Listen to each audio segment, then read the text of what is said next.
Olá, meu nome é Celeste Gomes, eu sou economista de formação, sou professora de yoga e eu venho tendo uma experiência positiva no sentido de conseguir chegar à maturidade com saúde e qualidade de vida pensando fora da caixa.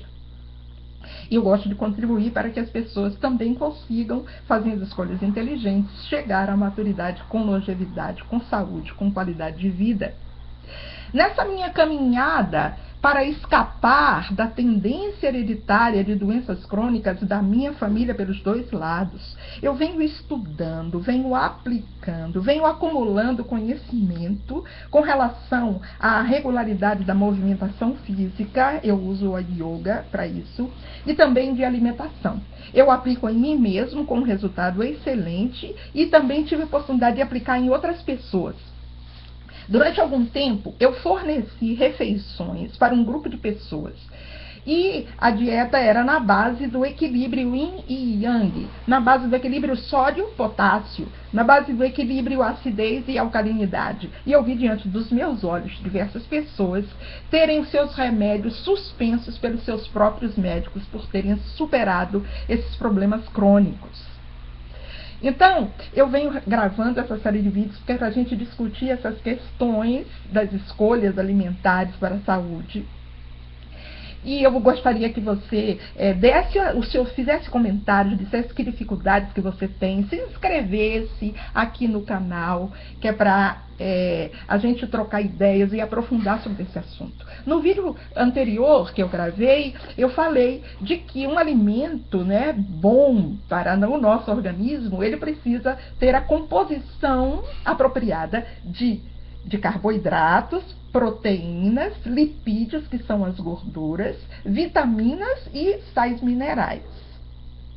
Então, hoje a gente vai focar um pouquinho mais nos carboidratos, que são alimentos com moléculas de carbono, hidrogênio e oxigênio, por isso chamados hidratos de carbono. Existem dietas que elas vão enfatizar um elemento só em detrimento de outros, para atingir um determinado objetivo. Não é mais rápido. Então, é possível que se consiga esse objetivo com essa exclusão de elementos e fixando só em um, mas isso tem sérias consequências. Em primeiro lugar, que pode-se atingir o objetivo, mas isso não é uma coisa duradoura. Vamos dar exemplo para a perda de peso. Então, se pode conseguir a perda de peso, mas não é uma coisa duradoura.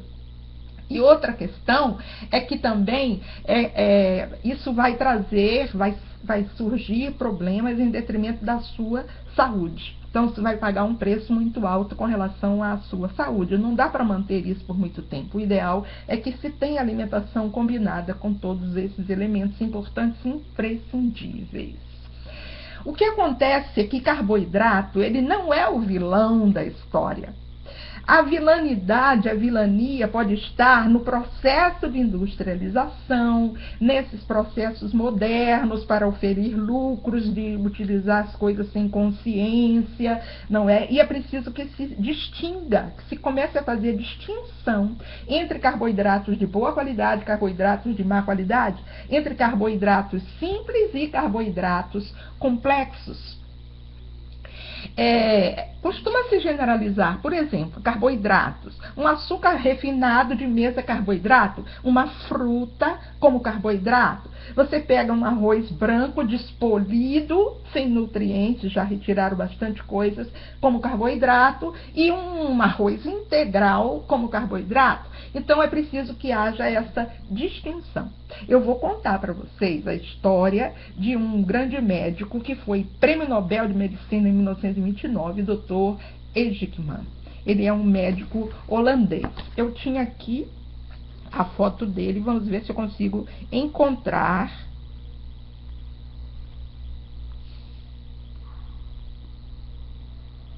Aqui. Dr. Ejikman, um médico holandês. No século XVIII, graçava no mundo inteiro, em vários países, uma pandemia, uma doença que fazia a pessoa ficar fraca, enfraquecimento muscular, enfraquecimento mental, edemas, e a pessoa acabava morrendo. Essa doença foi chamada de beriberi. Vem de uma língua, de uma das várias línguas da Índia. Beri significa fraco, e quando as línguas indianas repetem a palavra, isso significa o superlativo. Então, beriberi, muito, muito fraco. E as pessoas acabavam morrendo. A Indonésia, na época, era colônia da Holanda. Então, o governo holandês nomeou uma equipe de cientistas, de médicos, para investigar essas doenças, porque as pessoas estavam morrendo muito.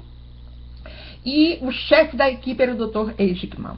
Quando ele chegou lá na Indonésia, ele observou no biotério do hospital onde ele trabalhava, do quartel, na criação de frangos, que os frangos estavam enfraquecendo, ficando inapetentes e acabavam morrendo. Ele chamou essa doença de polineurite gallinarum.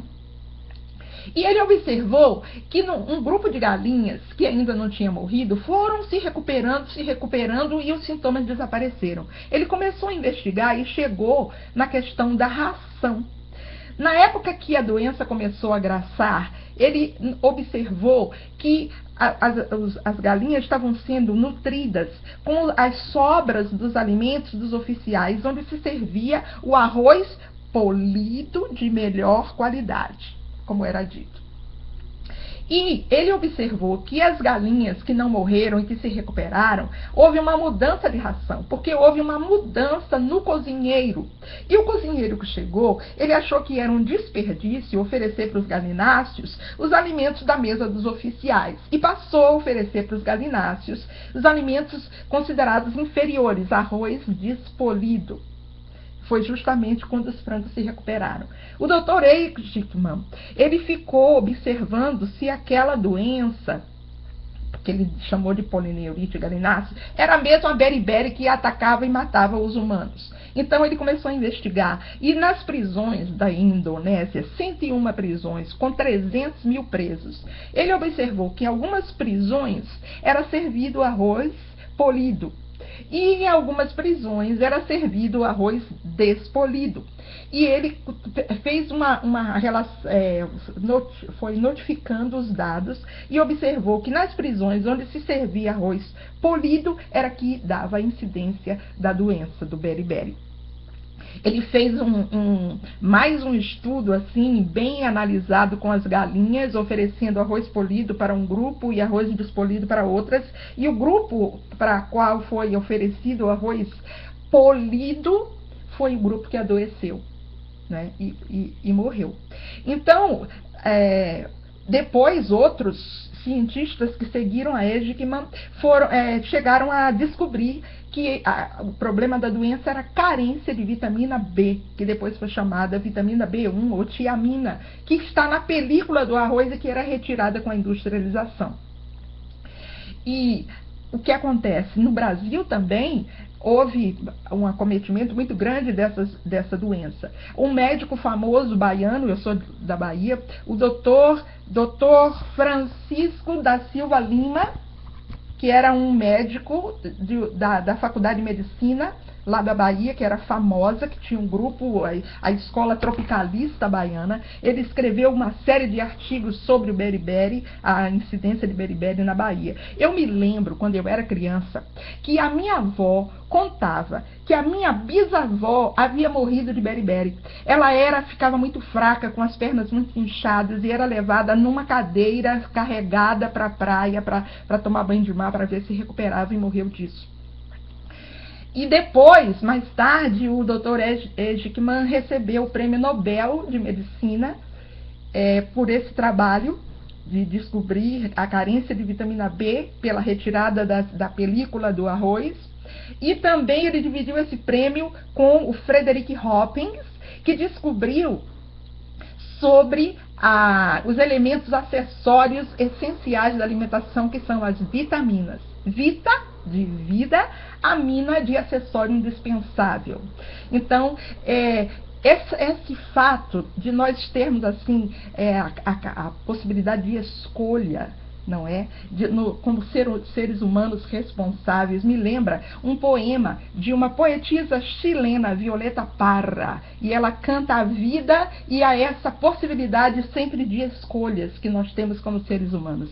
Gracias a la vida que me ha dado tanto, me dio el corazón que agita a su marco cuando miro el fruto del cerebro humano, cuando miro el bueno tan lejos del malo, cuando miro el fondo de tus ojos claros.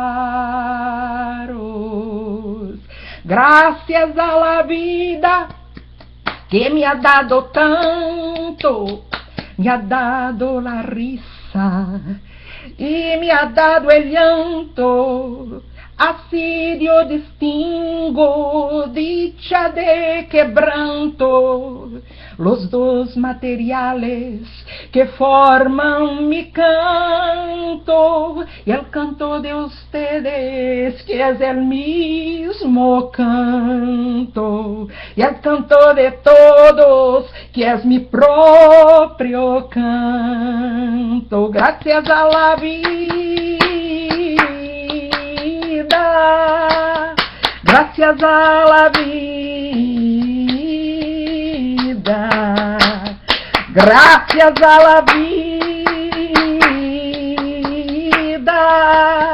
gracias a la vida. Comente, diga quais são as suas dificuldades, vamos aprofundando esse assunto. Se inscrevam aqui no canal e até o próximo vídeo.